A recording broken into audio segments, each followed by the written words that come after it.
Hello everyone, good morning. कैसे हैं आप सभी? तो हमेशा की तरह आज भी मैं उम्मीद करती हूँ कि आप सभी अच्छे होंगे। गाइस, मैं भी बिल्कुल अच्छी हूँ।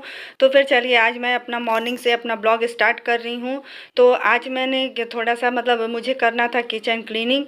तो मैंने बस उस वही आप लोगों के साथ शेयर किया है। और अभी मैं बना रही हूँ ब्रेकफास्ट। तो ब्रेकफास्ट में मैं अपने बेटे के लिए आज लंच में बना रही हूँ अप्पा सूजी का, और इसमें मैंने मिक्स वेजिटेबल डाला है।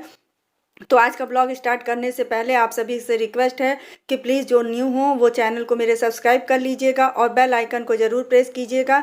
वीडियो पसंद आता है गाइस तो वीडियो को लाइक शेयर भी कीजिएगा और कमेंट्स करके बताना मत भूलिएगा कि आज का ब्लॉग आप लोगों को कैसा लगा। उम्मीद करती हूँ कि आज का ब्लॉग आप लोगों को पसंद आएगा। तो यहाँ अप्पा बनाने के लिए हमने यहाँ लिया है 1.25 कटोरी रवा। 1 कटोरी हम लेंगे दही, और उसमें कुछ मिक्स सब्जियां हैं जैसे पत्ता गोभी, गाजर, शिमला मिर्च, टमाटर, प्याज, लहसुन, अदरक, और कुछ हरी हरी पत्तियां हैं, और धनिया पत्ती की हरी मिर्ची 2 हमने कट कर लिया है। तो इन सारी चीज़ों को मैं खूब अच्छे से मिला लूँगी। और फिर हमने इसमें नमक ऐड किया है। तो नमक ऐड करने के बाद खूब अच्छे से इसको हम मिक्स कर लेंगे। और अप्पा का रेसिपी मैंने आप लोगों के साथ पहले भी शेयर किया है, तो इसलिए मैं प्रॉपर रेसिपी आप लोगों के साथ शेयर नहीं कर रही हूँ। तो अभी मैं बेटे को लंच बना के सुबह लंच पैक करके दे दूँगी, फिर उसके बाद मेरा मॉर्निंग का रूटीन स्टार्ट होगा। तो अप्पा जब तक धीरे धीरे होगा तब तक मैं दूसरा काम भी कर लूँगी। और अप्पा होने में तकरीबन 10-15 मिनट लग जाएगा। तो अभी यहाँ इस समय बज रहे हैं सुबह के 8 बजे हमने यहाँ स्टार्ट कर दिया है बनाना, क्योंकि अभी वो नहाने गया है। बेटे का स्कूल 9 बजे है, तो 1 घंटे का टाइम है मेरे पास, मतलब 1 घंटे से कम ही समझ लीजिए। 9 बजने में 10 मिनट बाकी रहता है, तभी उसे मैं भेज देती हूँ, क्योंकि जाने में भी 10-15 मिनट लग जाता है। और अभी यहाँ पे हम छत पर से होकर आए हैं। तो छत पर हम गए थे करी पत्ता तोड़ने के लिए, जो मैंने गमले में लगा रखा है। तो वहीं हमने देखा कि काफ़ी अधिक फॉग भी गिर रहा था। तो मेरी नज़र अचानक से एलोवेरा पे पड़ी थी। तो एलोवेरा मुझे बहुत अच्छा दिख रहा था, बहुत ही जैसे अंदर कहते हैं ना, गूदा कुछ अधिक था इसमें।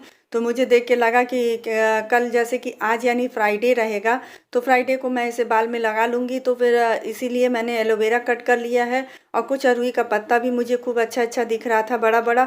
तो अरुई के पत्ता को भी हमने कट कर लिया है। तो इन सारी चीज़ों को मैं अरेंज करूँगी, क्योंकि बेटे को मैंने स्कूल भेज दिया है। और सुबह मॉर्निंग का लंच भी हमने बना लिया है, सॉरी लंच कह रही हूँ, ब्रेकफास्ट भी हमने बना लिया है।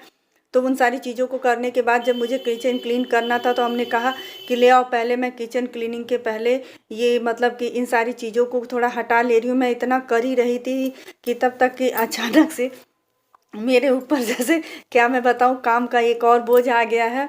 एक्चुअली में मुझे लग रहा ना कि आज मेरे हस्बैंड को मेरे ऊपर कुछ ज़्यादा ही प्यार आ गया था। इसीलिए वो इतना वो हो गए थे, मूड में आ गए थे कि तुरंत वो जैसे ही आए हैं बाहर से, तो मेरे लिए आते समय साग लेते हैं। तो मुझे तो लगा ना कि आज मैं अपना दुकान खोल ही लेती हूँ। तो आज हमने दुकान खोला है। अभी मेरा दुकान आप लोग देखिएगा कि मेरा दुकान कैसा है। तो यहाँ पे एलोवेरा जब हम निकाल लेंगे, तो फिर इसको हम मिक्सी में चला लेंगे, क्योंकि इन सब चीज़ों को जब करूँ ना तो थोड़ा सा किचन फैल जाता है। तो इसीलिए मैंने डस्टिंग या क्लीनिंग के पहले इन सारी चीज़ों को कर लिया है।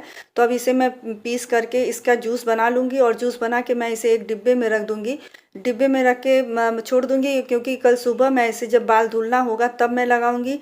एक्चुअली में कल फ्राइडे है, तो कल थोड़ा क्लीनिंग का काम मेरा सुबह अधिक हो जाता है। मैं एवरी फ्राइडे ज़रूर करती हूँ।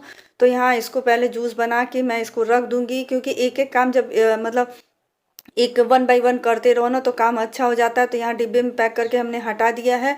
अब मैं चल रही हूँ यहाँ पे कढ़ी बनाने के लिए। आज दाल वगैरह कुछ बनाने को मूड नहीं कर रहा था, तो कढ़ी मैं बनाने जा रही हूँ, जो पकौड़ी वाली कढ़ी होती है। तो कढ़ी की भी रेसिपी मैं प्रॉपर वे में आप लोगों के साथ नहीं शेयर कर रही हूँ, क्योंकि ये भी रेसिपी मैंने आप लोगों के साथ शेयर किया है। तो अभी मैं जीरा, हींग और राई का तड़का लगाऊंगी करी पत्ता हरी मिर्ची के साथ। तो फिर उसके बाद जो बेसन घोल के हमने रखा है, तो बेसन को भी हम इसी में डाल देंगे। और दही के साथ हम इसमें कुछ इमली का जूस भी डालेंगे, तो जिससे यह कढ़ी खूब खट्टा खट्टा होता है और टेस्ट खूब अच्छा निखर के आता है। तो आप लोग इमली और दही दोनों साथ में डालते हैं कि केवल एक ही डालते हैं? तो प्लीज़ मुझे बताइएगा। मुझे लगता है ना कि दही से उतना अच्छे से खट्टा नहीं हो पाता है, तो इस वजह से मैं थोड़ा थोड़ा सा ही इमली, 1 बड़ा चम्मच ही डालती हूँ इमली का रस। अब पहले इन दही को खूब अच्छे से फेंट लूँगी, और फिर उसके बाद हम इसको ढक के पकने के लिए छोड़ देंगे। वैसे कढ़ी बनने में 4 से 5 मिनट ही लगता है, 5 मिनट में कढ़ी बन के रेडी हो जाता है। और जैसा कि कल मतलब 11 तारीख यानी आज फ्राइडे को एकादशी भी है, तो चावल मुझे नहीं बनाना था, तो इसीलिए मैंने थर्सडे को ही चावल बनाया था। और ये ब्लॉग है थर्सडे का ही ब्लॉग आप लोगों तक पहुंचेगा। तो यहाँ कढ़ी भी बन के बिल्कुल रेडी हो गया है, लंच भी हमने बना लिया है। तो आइए गर्मा गर्म कढ़ी और चावल खाने के लिए। तो कढ़ी चावल बन जाता है तो फिर मैं उसके बाद अपना दुकान समेटने बैठ जाती हूँ। मुझे तो इतना गुस्सा आ रहा था, और गुस्से में भी मुझे हंसी आ रही थी कि ये देखिएगा, थोड़ा सा इसको अत्याचार कहेंगे, सितम कहेंगे या प्यार कहेंगे, मेरे तो समझ ही नहीं आ रहा।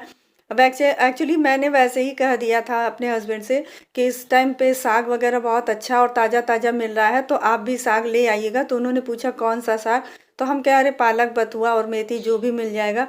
हमने इस तरीके से बोला था, तो वो सारा उठा करके ले आए हैं। ये देखिएगा, सब मुझे लग रहा है ना कि जैसे थोक भाव में आ गया है। और इसको बनाते बनाते मुझे 1.5-2 घंटे लग जाते हैं। 2 घंटे तक मैं साग ही बनाती रह गई, और इतना मैं थक गई थी कि मन ही नहीं कर रहा था कि फिर उसके बाद कोई काम करूं। और जब इसको मैं कट कर रही थी ना, तभी मैंने सोचा कि जाने तो, मेरा आज भी सोचा हुआ काम पूरा नहीं होगा। क्योंकि हमने पहले भी आप लोगों से बताया है कि जब हम कोई काम सोच के बैठते हैं ना, तो वो बिल्कुल ही नहीं होता है, उसका उल्टा ही होता है। लेकिन फिर मुझे गुस्सा आया, हमने कहा कि चलो गुस्से में ही सही है, लेकिन हम आज क्लीनिंग करेंगे तो ज़रूर करेंगे। क्योंकि किचन का टाइल्स थोड़ा सा मुझे गंदा दिख रहा था, थोड़ा दाग धब्बे दिख रहे थे। और थोड़े में ही सफाई कर लो तो बहुत जल्दी हो जाता है, वरना तो फिर पूरा पूरा दिन लग जाता है। और जैसे जैसे समय बीत रहा है, वैसे वैसे ठंडी भी अब बढ़ेगा ही। और यहाँ पे तो, यहाँ गोरखपुर में 2 दिन से ठंडी बहुत अधिक हो गई है। तो आप ये देख सकते हैं, तो मेरा साग इस तरीके से टूट रहा है, मतलब मैं तोड़ रही हूँ। आप लोग भी आइए मेरी दुकान से, जो भी साग लेना हो ले सकते हैं। तो यहाँ साग वगैरह हमने तोड़ लिया है। अब मैं चलती हूँ थोड़ी देर क्लीनिंग करने के लिए। तो थोड़ा मैं क्लीनिंग कर लेती हूँ, फिर मैं आप लोगों से बात करती हूँ।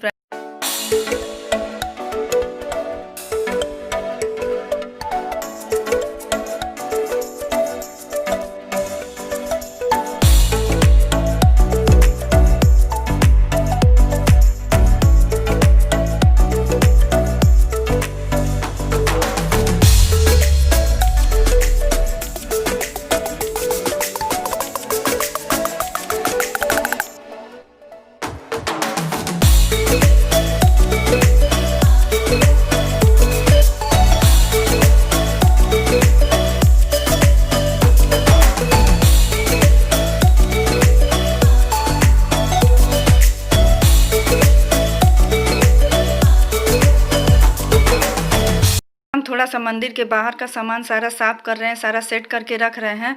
एक्चुअली में जो मतलब हस्बैंड हमारे आटा मतलब गेहूं पिसवा करके लाए थे, तो उसको मैं यहाँ स्टील के कंटेनर यानी ड्रम में मैं डाल रही हूँ। क्योंकि ड्रम में रहता है ना, तो थोड़ा सुरक्षित रहता है, वरना किचन में पानी का भी काम होता रहता है। तो इसी किचन में मेरा सारा काम हो जाता है, तो पानी वानी गिरने का डर रहता है, तो बस उसे ही मैं समेट करके साइड कर रही थी। तो इन जो मतलब कुछ सामान जो रहता है डेली डेली यूज होता है, और कुछ ऐसा भी होता है जो डेली यूज नहीं होता है, हम लोग निकालते हैं, यूज करते हैं, फिर वो आगे ही पड़ा रह जाता है, तो वो भी थोड़ा सा फैल फैल जाता है। तो यहाँ रैक वगैरह भी साफ था, तो हमने सोचा ना कि रैक वगैरह भी थोड़ा सा मैं हल्का सा झाड़ देती हूँ, थोड़ा डस्टिंग कर देती हूँ। और जब डस्टिंग हो जाती है ना, तो जो भी हम सामान रखे रहते हैं, तो उस पर मतलब शाइनिंग खूब अच्छी सी आ जाती है। और आप लोग जैसा कि जानते हैं कि मेरा ओपन एरिया है किचन का पूरा, मेरे किचन में कोई भी कैबिनेट नहीं है, तो इस वजह से मुझे थोड़ा टाइम टू टाइम डस्टिंग या क्लीनिंग करनी पड़ जाती है। क्योंकि ये रहता है ना कि अगर जब सब साफ सफाई ना करो तो फिर दिक्कत हो जाती है। फिर वो कितना भी बढ़िया और कितना भी नया सामान हो, उसकी वैल्यू मुझे लगती है कि जैसे बहुतों सालों पुराना हो। तो इस तरीके से हमने पूरी अपना डस्टिंग वगैरह कर लिया है, सारी चीज़ों को हटा हटा के। और अभी मैं इस अलमीरा को भी साफ़ करूँगी, क्योंकि इस पर भी जो हमने प्लास्टिक कवर बिछा रखा है ना, तो इस पर जो मिक्सी हमने रखा है, तो कभी कभी मिक्सी मैं इसी पे चला देती हूँ, तो कोई भी सामान रहता तो थोड़ा बहुत छींटे वगैरह आ जाते हैं। तो कल ही रात में मैंने देखा ना कि अचानक से खाना बनाते वक्त कि टाइल्स पे कई जगह मुझे दाग धब्बे दिख रहे थे। तो फिर मैंने कल ही सोचा था कि मैं कल सुबह ज़रूर मतलब थोड़ा देर के लिए क्लीनिंग करूँगी। और अभी स्पीकर का तार हमने निकाल दिया है, यहाँ पे हम रेडियो एफएम चलाए थे, एफएम पे ही मीठे मतलब स्लोली सॉन्ग सुन रहे थे, धीमे धीमे गाना भी चल रहा था। और मैं क्या कहते हैं कि इन सारी चीज़ों को अभी हटा रही हूँ। और गाना जब धीमे धीमे चलता रहता है ना तो काम करने में बहुत मन लगता है, मेरे साथ तो ऐसा ही होता है। और ये रहता है ना कि थकान भी नहीं होता है। लेकिन मैं ज़्यादा तेज़ नहीं चलाती हूँ स्पीकर, क्योंकि फिर होगा क्या कि अगर घर के बाहर से कोई आवाज़ भी लगाएगा तो फिर सुनाई नहीं देगा। तो इस तरीके से हम अपना धीमा संगीत चला करके, म्यूज़िक चला करके धीमे धीमे, जिस पे पुराने सॉन्ग्स आते हैं तो उसको मैं चला करके धीमे रख देती हूँ और मेरा काम होता रहता है। और स्पीकर यहाँ रखने का फ़ायदा एक ये भी है कि जैसे पूजा करते वक्त ओम की ध्वनि रहती है, या तो फिर पूजा करने के बाद थोड़ा बहुत मतलब कुछ ही देर अगर सही, अगर कुछ भजन वगैरह सुनना रहता है तो सुनने में बहुत अच्छा लगता है। और बहुत अच्छा सा माहौल भी, एक बहुत सुंदर बहुत अच्छा सा माहौल बन जाता है। इसलिए हमने स्पीकर को यहाँ रखा है। वैसे दूसरा वाला स्पीकर हमारा ख़राब हो गया है, उसे मुझे सही करवाना है। तो वही सही करवाने के लिए मुझे जाना था मार्केट। तो मैंने सोचा कि अब कितनी मतलब कैसे निकलूँ। एक्चुअली में ठंड अधिक हो रहा है, तो ठंड में जब बाहर जाओ ना तो फिर या घर पे आने के बाद कुछ काम करने को नहीं मन करता है। फिर तो कभी कभी मन करता है ना कि अगर कहीं मार्केट अगर निकलना हुआ तो निकल तो जाते हैं, लेकिन उसके पहले सारा काम समेट कर ही निकलती हूँ। लेकिन आने के बाद यकीन मानिए कुछ भी काम करने को मन नहीं करता है। तो इसलिए थोड़ा आलस भी आ रहा था कि मैं कैसे जाऊं, कब जाऊं। देखिए अब कब जाना होता है, अभी कोई फैक्ट नहीं है। तो इधर हमने डस्टिंग वगैरह कर दिया है और अभी मैं चल रही हूँ क्लीनिंग करने के लिए। तो क्लीनिंग के लिए मैंने उधर का जो मंदिर के साइड का दीवार था, टाइल्स था, वो मैंने दीवार का टाइल्स साफ कर दिया है, वो बिल्कुल क्लीन हो गया है। अब मैं इधर कर दूंगी। और गाइस आपको थोड़ा सा धुंधला दिख रहा होगा तो प्लीज़ इसको इग्नोर कीजिएगा। एक्चुअली में बार बार आज लाइट जा रहा था, तो अब इस बार जब गया है तो काफ़ी देर के लिए लाइट चला गया है।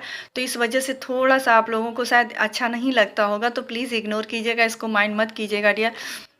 तो इस तरीके से हमने क्लीनिंग वगैरह कर लिया है। तो जब तक मैं इधर क्लीनिंग करती हूँ मिलती हूँ फिर कुछ देर बाद आप लोगों से।